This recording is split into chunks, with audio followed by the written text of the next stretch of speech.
Menyadarkan muqallid taklid barangkali bukan sebuah kata yang asing. Ada beberapa kalangan yang dengan gigih memerangi taklid mengharamkannya, menganggap hal itu adalah salah satu sebab kemunduran umat Islam. Sebagian lagi membolehkan taklid, bahkan menganjurkan. Ada tiga istilah yang kadang orang rancu memahami taklid: bermazhab dan ta'assub. Soalnya ketiga kata itu sama, tetapi sebenarnya ada beberapa perbedaan. Kita coba bahas satu kata dahulu, taklid. Terkhusus perspektif Imam Asy-Syaukani wafat 1250 Hijriah. Asy-Syaukani dan taklid. Kenapa memilih perspektif Asy-Syaukani wafat 1250 Hijriah?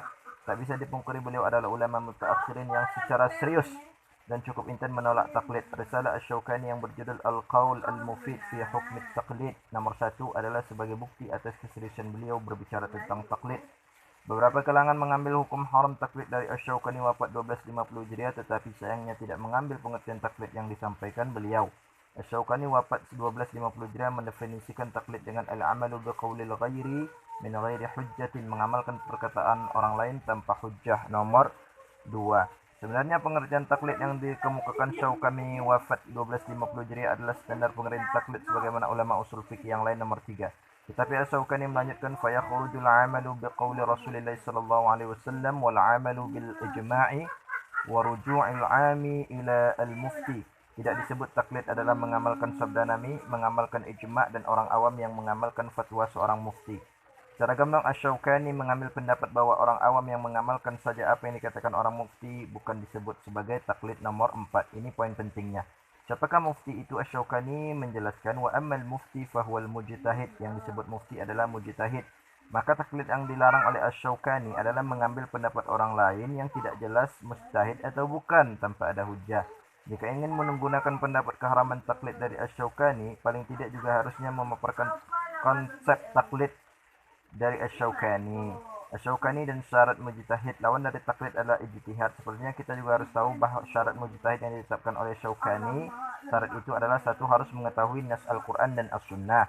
Jika seseorang baru mengetahui salah satunya, maka dia bukanlah mujtahid dan dilarang berijtihad. Meskipun ulama berbeda pendapat mengenai berapakah kadar minimal Al-Quran dan hadis yang harus diketahui seorang untuk bisa berijtihad. Ada sebuah riwayat dari Imam Ahmad bin Hanbal wafat 241 Hijriah dan dinukil Asy-Syaukani wafat 1250 Hijriah. Nomor 5. Seketika Abu Ali Ad-Dharir bertanya kepada Imam Ahmad bin Hanbal, berapa hadiskah yang harus diketahui oleh seorang sehingga dia boleh berfatwa? Apakah cukup 100.000 hadis? Ahmad bin Hanbal menjawab, belum. 200.000 hadis? Belum. 300.000 hadis? Belum. 400.000 hadis? Belum. 500.000 hadis? Imam Ahmad menjawab, arju, saya berharap demikian. Dari sini kita bisa simpulkan berijtihad maupun berfatwa bukanlah hal yang mudah, meski sebagian murid Imam Ahmad di atas itu sebagai bentuk kehati-hatian, karena dalam riwayat lain beliau pernah juga berkata, pokok-pokok hadis yang harus diketahui dari Nabi paling tidak adalah 1.200 hadis. Dua, harus mengetahui perkara-perkara ijma'. Yang ketiga, harus paham bahasa Arab, baik nahu, syarat, ma'ani maupun bayannya, sehingga terbentuk sebuah malakah atau naluri yang jika dibutuhkan akan dengan mudah digunakan. Tak bisa dibayangkan bagaimana seorang yang hanya bisa baca Quran dan hadis terjemah tetapi tetap cukup berani menafsirkan sendiri sampai beristimbat hukum dari bacaan terjemahnya itu. Asy-Syaukani menekankan bahwa seseorang yang akan berijtihad tak hanya sekedar tahu dan bisa bahasa Arab saja. Beliau mengatakan, wal hasilu annahu la budda an tasbata lahu al malakatu al qawiyyatu fi hadhihi al ulumi wa innama tasbutu hadhihi al malakatu bi tawli al mumarasa wa kathratu al mulazamati li syuyukhi hadha al fannu.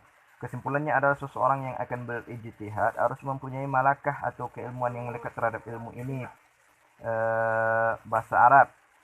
Hal ini bisa didapat dengan lamanya membiasakan diri banyak mulazamah kepada para penyidik tahun ilmu ini. Nomor 6. Jika hanya sekedar bisa menerjemahkan kitab berbahasa Arab atau bisa berbicara dengan orang Arab, sepertinya masih sangat jauh untuk terpenuhi syarat mujtahid. Sebagai bukti konkret, ternyata tak semua orang Arab sebagai mujtahid, padahal sejak lahir sudah berbicara bahasa Arab. 4. Harus mengetahui ilmu usul fiqih. Tidak mungkin seseorang bisa beristimbat hukum dan kembali kepada Al-Quran dan Sunnah sendiri tanpa menguasai dengan baik cabang ilmu usul fiqih. Seseorang yang akan beristimbat hukum harus qawil alba, mempunyai ilmu yang mendalam, menguasai kitab-kitab usul fikih yang mukhtasar dan ringkas dan mutawal atau panjang lebar.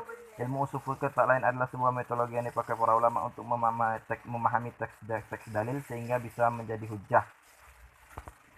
Harus mengetahui ilmu nasikh mansukh. Paling tidak ada 5 syarat sebelum seorang boleh berijtihad beristimbat hukum dari teks Al-Quran dan hadis.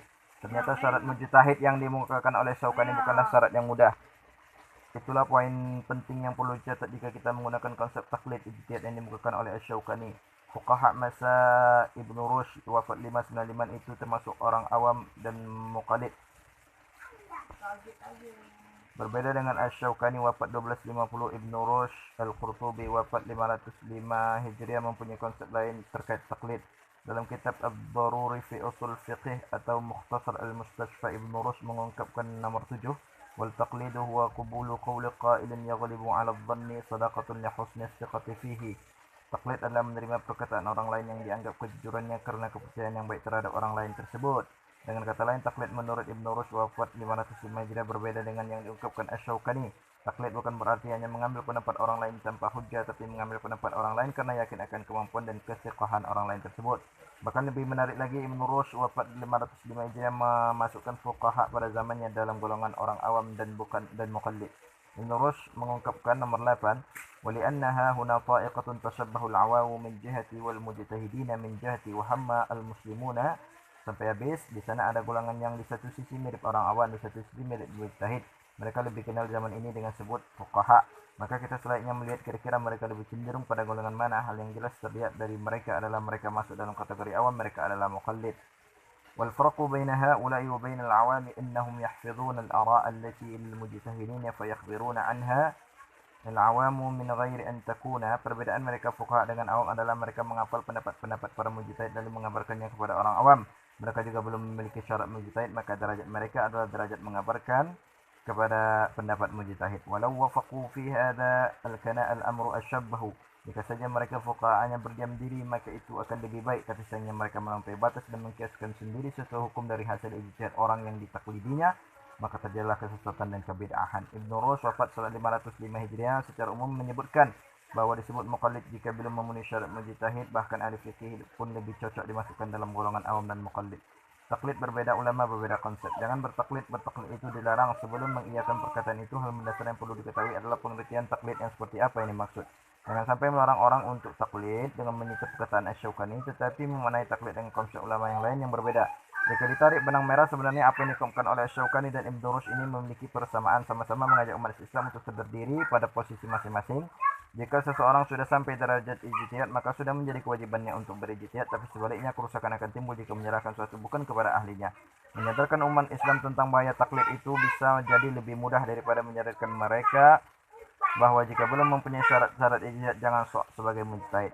Al-Maraji', satu risalah Imam Asy-Syaukani dalam kitab Al-Fathur Rabbani min Fatawa al-Imam Asy-Syaukani yang dikumpulkan oleh Abu Mus'ab Muhammad Syubhi Yaman, Al-Muktaba Al-Jadid, halaman jilid 5 halaman 2161. Nomor 2, Muhammad bin Ali Asy-Syaukani wafat Irsyadul Fuhul, jilid 2 halaman 239. Nomor 3, bisa dilihat dalam paparan Ghazali wafat 505 Hijriah, Al-Mustashfa halaman 370, atau Badruddin Az-Zarkashi wafat 790 Jumaihad atau Bahru Al-Muhit halaman jilid 8 halaman 316. Nomor 4, ulama berbeda pendapat tentang apakah disebut taklid seorang yang awam yang mengamalkan perkataan mufti. Sebagian ulama tidak menganggap hal itu sebagai taklid. Pendapat ini diambil oleh Al-Ghazali. Al-Amidi wafat 631 Hijriah, Ibnu Al-Hajib wafat 6346 Hijriah, sedangkan kebanyakan ulama usul fikih memasukkannya dalam pengertian taklid. Lihat Badruddin Az-Zarkashi di dalam kitab Bahru Al-Muhit halaman 8 jilid 8 halaman 320-321. Nomor 5, Muhammad bin Ali Asy-Syaukani di dalam kitab Irsyadul Fuhul jilid 2 halaman 207. Nomor 6, kitab yang sama juga, nomor 5. Nomor 7, Ibnu Rushd Al-Hafidh Abu Walid Al-Muhammad bin Ahmad bin Muhammad wafat 59 Hijriah, Ad-Daruri fi Usul Fiqh atau Mukhtasar Al-Mustashfa halaman 143. Nomor 8, Ibnu Rushd Al-Hafidh Abu Walid Muhammad wafat 595 Hijriah dalam kitab yang juga sama, Ad-Daruri fi Usul Fiqh halaman 144.